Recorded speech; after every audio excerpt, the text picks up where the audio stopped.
Let's speak to Rachael Lloyd, a relationship expert at eharmony. Hi, Rachael. Hi there, Mark. How are you going? I'm very well indeed. And that's one of the great positives of Freedom Day is we will be Yeah. able to meet up, not worry about COVID rules. We might even be able to see each other's faces. So from the point of view of finding love, no better time. There is no better time. And actually, it is the silver lining as we come out of this really tough, grim period of lockdowns. There's this resurgence in romance, and 40% of singles now want to find the one. And a similar number are actively dating, and they're having very intense, sort of short burst relationships, but they're doing that in order to find someone that's truly compatible. I see. So are you suggesting, Rachael, that the pandemic has killed the one night stand? I'm hoping it's killed the one night stand. I don't want to be a party pooper, Producer but I Steve's would. not happy. His face has dropped. Sorry, Steve. I mean, I'm sure there'll be a few takers, but Oh, before the there always pandemic, are. Yeah. But no, but I suppose, I guess what you're suggesting, Rachael, is that people have been sort of locked at home, and all of us in the pandemic yeah, have thought a bit about our lives and what we want from our lives. And actually, a great relationship is probably a priority yeah. rather than a quick leg over. How's your father? Thank Yeah, you. exactly.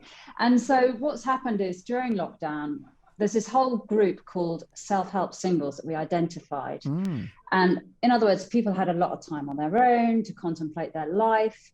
And these singles spent a lot of time on social media sites, following wellness influencers, and really thinking about who they were and what they were looking for. And the other thing is about them is that during times of adversity, such as, a global pandemic, we know at eHarmony that human beings yearn for more intimacy.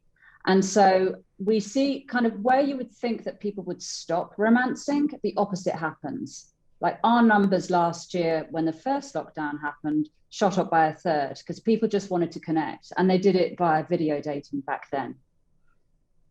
Does that mean that in the course of the pandemic, a lot of love has blossomed exclusively online? Yes, it has. And actually, online dating does get bashed about and has a bad reputation at times.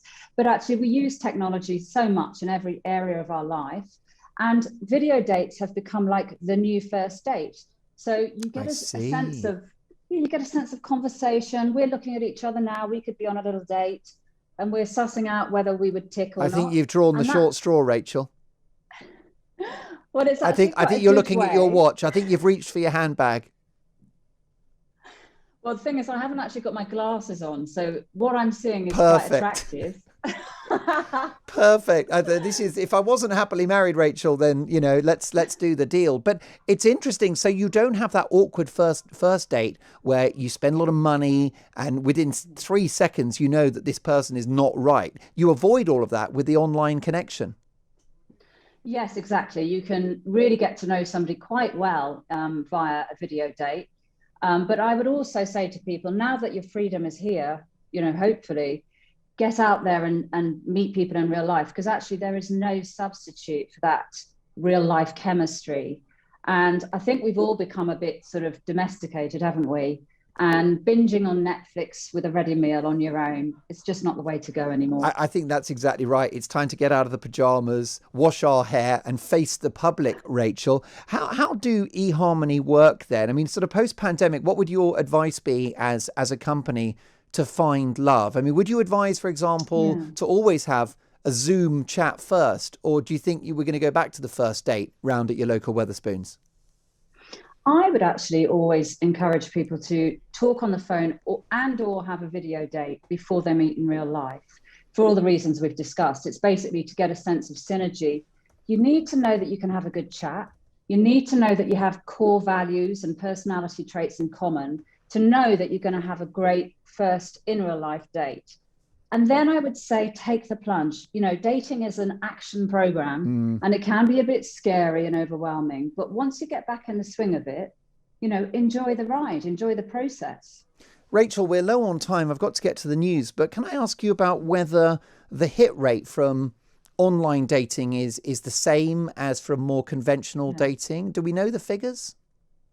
Well, there are figures we've looked at recently. I think it's around 1 in 2 people meet online, but online isn't just the dating platforms. It's obviously things like, Twitter, social media apps. It's the whole lot. So that is a very high number when you think about it. 10 years ago, rarely anyone met online. It was an embarrassing topic. You didn't admit it.